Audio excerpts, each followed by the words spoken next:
আজি মোৰ পৰীক্ষা এটা আছে। মই মুখ ধুই আহিলোঁ, এতিয়া বিচনাখন পাৰিলোঁ। এতিয়া পৰীক্ষাটোৰ কাৰণে ওলাওঁ। মই এক্সামৰ কাৰণে ৰেডি। আইডেণ্টি কাৰ্ডটো পিন্ধি লওঁ। অকল এডমিট কাৰ্ডটো নিলেই হ'ল, পেন পেঞ্চিলৰ সৈতে লৈ লওঁ। ঘড়ীটো পিন্ধি লওঁ। I am ready. এতিয়া মই একেবাৰে এক্সামৰ পিছলৈ লগ পাম। মই এতিয়া আহিলোঁ। এই হৈছিলে এক্সামটো, ফিজিক্স, কেমেষ্ট্ৰি আৰু ৰিজনিং আছিলে। মই যিহেতু মেডিকেল চুজ কৰিছিলোঁ, মানে এইটো এটা এণ্ট্ৰেঞ্চ এক্সাম আছিলে। মোৰ বায়'লজি আহিছিলে, ভালেই ফ্ৰেছ হ'ম। তাৰপিছত খানা চানা খাই মেলি আকৌ পঢ়াত লাগিব কাৰণ কাইলৈ মোৰ ইংলিছৰ এক্সাম। মই এতিয়া মোৰ টাস্কখিনি লিখি ল'ম, মানে কি কৰিব লাগিব আজিৰ পৰা।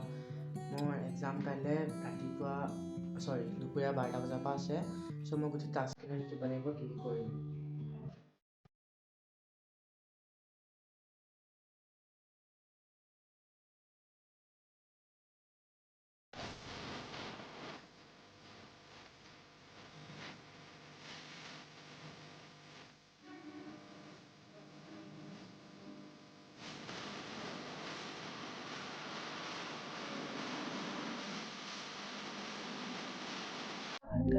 তাৰপিছত আকৌ পঢ়িব লাগিব।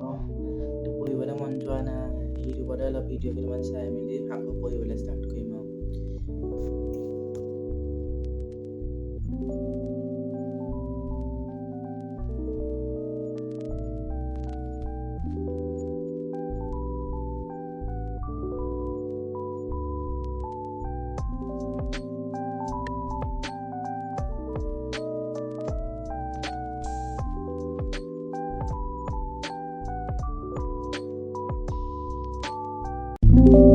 এতিয়া 12টা বাজিছে, চাৰে 12টা বাজিছে।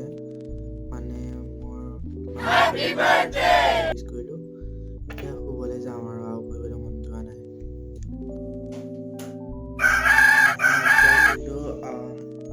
বহুত ঠাণ্ডা পৰিছে আজি, বহুত কুঁৱলী। মই বহুত দিন হ'ল এনেকুৱা কুঁৱলী দেখাই নাই ৰাতিপুৱা। আজি বহুত কুঁৱলী পৰিছে, ৰ'ব আপোনালোকক দেখাইছোঁ।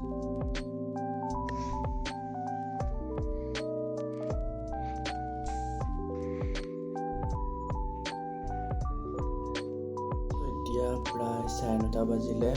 মই এতিয়া অলপ নিজে পঢ়িম। আজি ব্লগটো ইমানতে সামৰিছোঁ।